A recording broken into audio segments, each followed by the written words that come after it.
Hi, and welcome to another Waterbury Hospital podcast. I'm your host, Jeremy Rodorigo. I'm happy today to have with me Brian Emerick. He is the president of Access Rehab Centers. They're an affiliate of ours, and they have, I think you're on your 15th center opening up soon.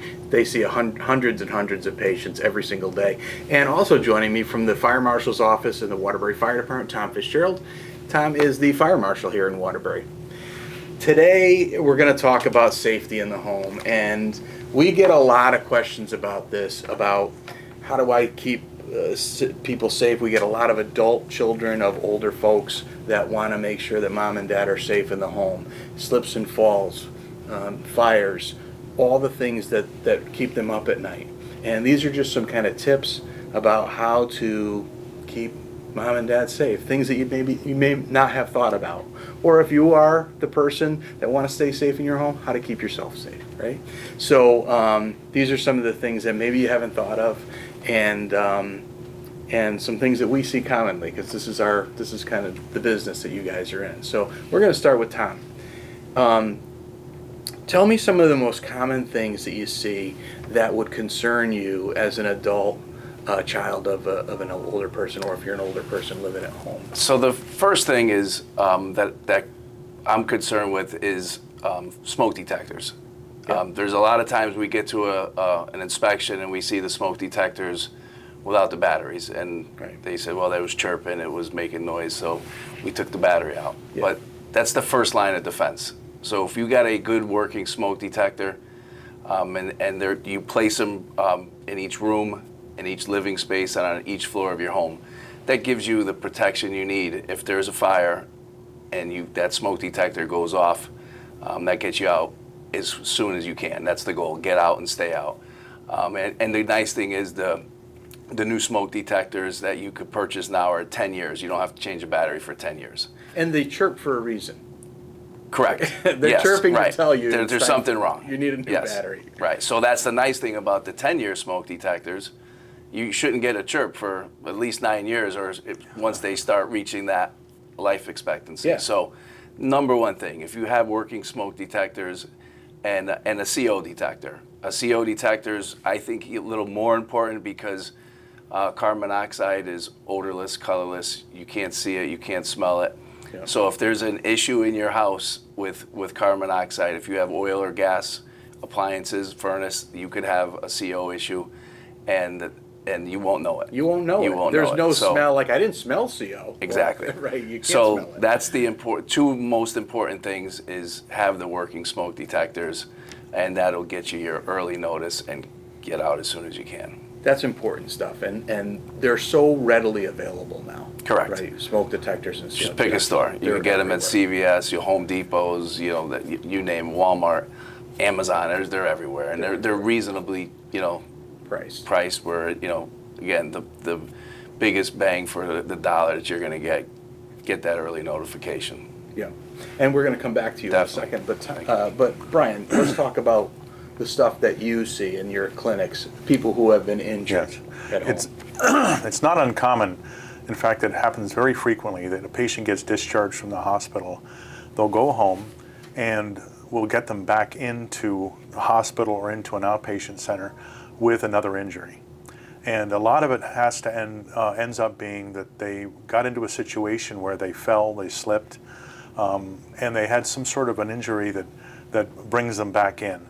And the types of things that you can do as a therapist when you go in is to try to identify those issues and prevent those falls the best you can, and also making sure that the individual, the patient, is not as debilitated, or you address the debilitation issue as much as possible. Yeah. So the reaction times are better, their strength is better, so that if they do have something that they trip over something or they slip, that they're able to correct without actually falling. Mm-hmm. But because 60% of the falls that occur with individuals do occur in the home. And most people that are over 50, they live alone or they live in a single family home. So if you put those two together, you've got somebody living at home, oftentimes without anybody else around, who have a very high probability of falling. And when they do, there's a high likelihood of an injury. So you have to prevent those falls. We want to prevent the injury from happening, just like we want to prevent them from getting trapped in a fire. Correct. Or preventing them from being subject to smoke inhalation or carbon monoxide poisoning. Let's talk about some common things that people ask. Bathrooms, Yes. right? Bathrooms are slippery. There are people coming in and out of the bathroom quite a bit for going to the bathroom or washing, cleaning, bathing. Tell me about those things. Well, one of the first things that I make sure of when I'm talking with a patient about bathrooms, there's the obvious things which we can touch on in a little bit, but there is a factor that you need to adjust the temperature on your hot water heater if you're an elderly person. If you're going to be getting in and out of a shower, in and out of a tub, you really should have it less than 125 degrees. As a therapist, when you see somebody come into a hospital, for instance, and they fell in their tub and the only thing they had the time to put on at the time was hot water, it can be a pretty devastating injury, Right. life-threatening. So you want to reduce that temperature so that even if they do fall into the tub, that they're not going to get injured by the temperature of the water.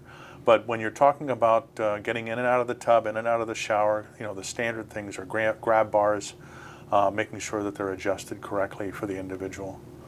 And you have this too. So the fire marshal's office often responds to patients who are burned, persons who Correct. are burned. And so you'll see that, the scald. We do. But tell us about other burns that happen, whether it be cooking or candles or whatever. Probably the biggest thing that we're going to find with burns are from the stove.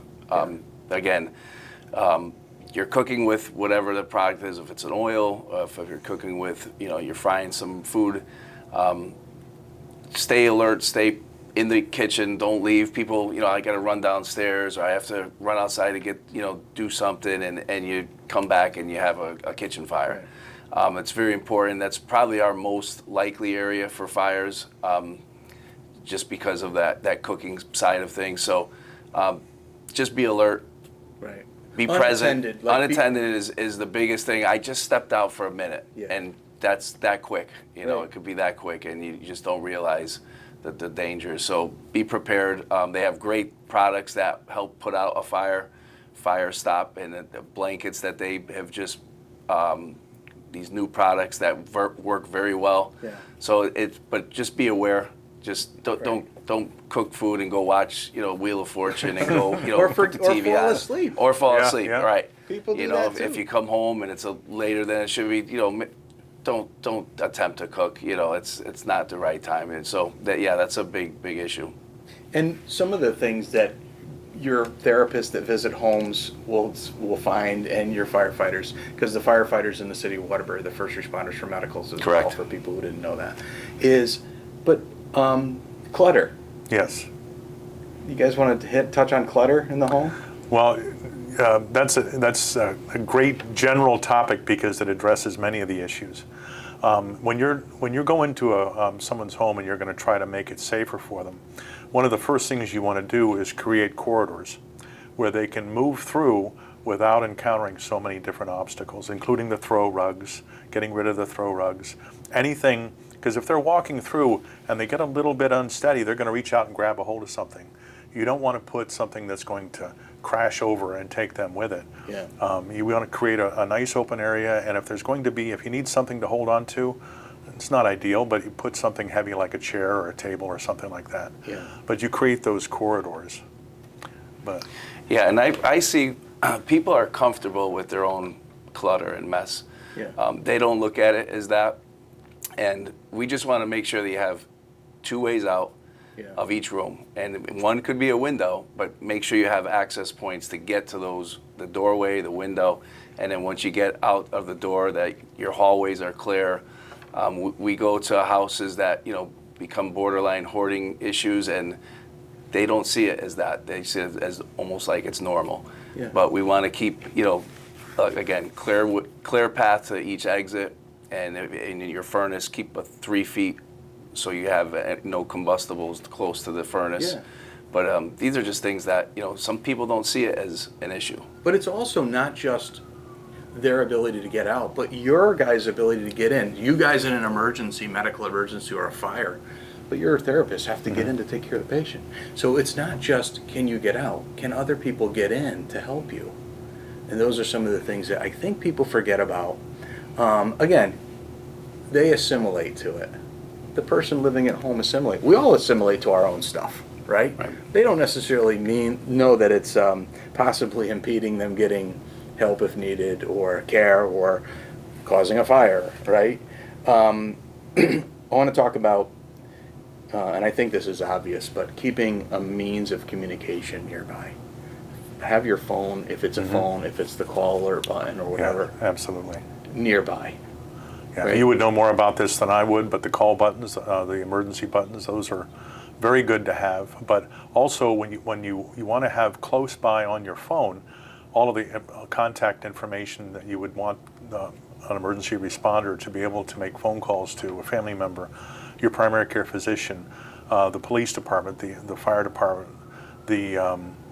and different information, and just other information on, say, for instance, you want to have one document that has as much of your personal medical information on it as you possibly can, so that when they come to get you to take you to the hospital or wherever, they can take one document with them that has your medication on it, your primary care physician, and potentially your living will if you have it handy. Yeah. Something easy to take with you. Yeah, we used to give them out at the hospital. I think we could still do it now, is we used to give the files of life out with our, and it was just basically a card that was stuck on the refrigerator, and it would say the person's name or people in the home, medications, doctors, emergency contact, past medical conditions that you might have, and EMS people and firefighters know to look for those things, right? And they know to look and say, okay, grab it. Oh, this is easy, especially if you're incapacitated and you can't talk or you can't remember what's going on. That's a really good point, is having your information available, because it's going to be passed along to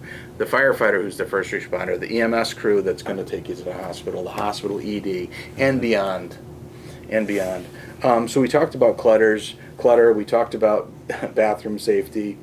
I'm going to talk about icy walkways and railings and icy driveways. One of the things, and I think you guys will have probably seen this, is people go out, they want to get the paper or they want to get the mail, they slip and fall. As you get older, what do those falls mean? What kind of injuries do those things cause? It can be any number of things. The obvious thing is a fractured hip. Yeah. If you are elderly and you get a fractured hip and you end up going in for an extended stay, it's very difficult to get back out into an independent living situation again.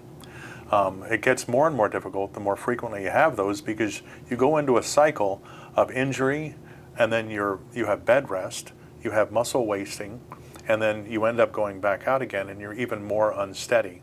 So, you can have anything from everything from shoulder injuries, arm injuries, leg injuries.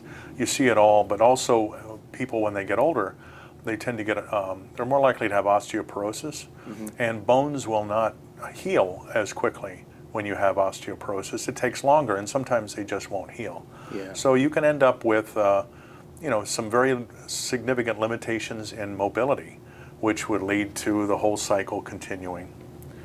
But the one thing you've got to learn as you get older is to respect the fact that you can't do what you used to do. So you have to kind of adjust for that and rely on other people. Rely if you on can. others. Ask for help. Get somebody, exactly, to clear a path.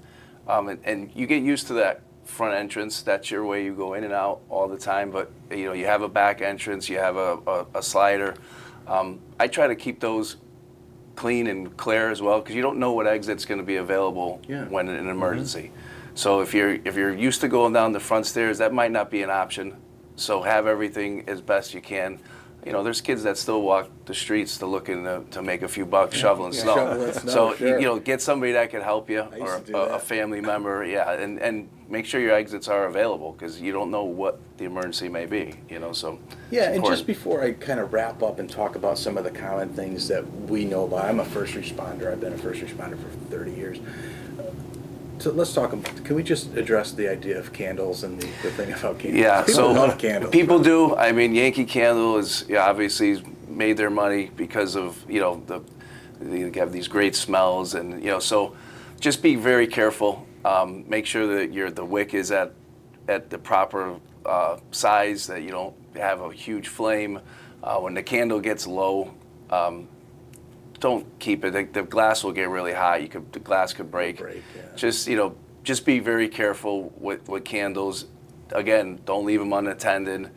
And now they have you could use the light that lights up and burns lights up the product, so you don't have to have an actual flame. It's like a diffuser. Right, you have like a diffuser or those diffusers. Yeah, so that's another alternative to using a candle. Yeah. And it's a much safer, and you don't have to worry about those issues of a fire if it tips over, if something happens. So I would try to avoid it if you could. There's other ways to get that nice smell in the house. And those are the things that we want to talk. We just want people to be safe in their home, whether it be from fire or injury. We want them to be safe. And some of the things that people should consider is make sure that the hallways and the walkways are well lit, uncluttered. The hand railings are there and they're tight and they're available for someone to grab. You have enough strength to prevent a fall. If you have a fall or you're injured, you have your phone or your call button available so help can get there quickly. We don't want people laying on the floor for hours and days waiting for someone to check on them. Have that phone available. Mm-hmm. I just want to thank you guys both. This is valuable information. It may seem obvious to us because you guys are in the field and doing it every day, but it may not be obvious for others. So I want to thank you for joining. Until next time, I want to thank Tom Fitzgerald. He is the fire marshal with the Waterbury Fire Department, and Brian Emerick is the president of Access Rehab Centers, and they're the largest physical therapy and occupational therapy group in the greater Waterbury area. Thank you guys both for joining. Until next time. Thank you.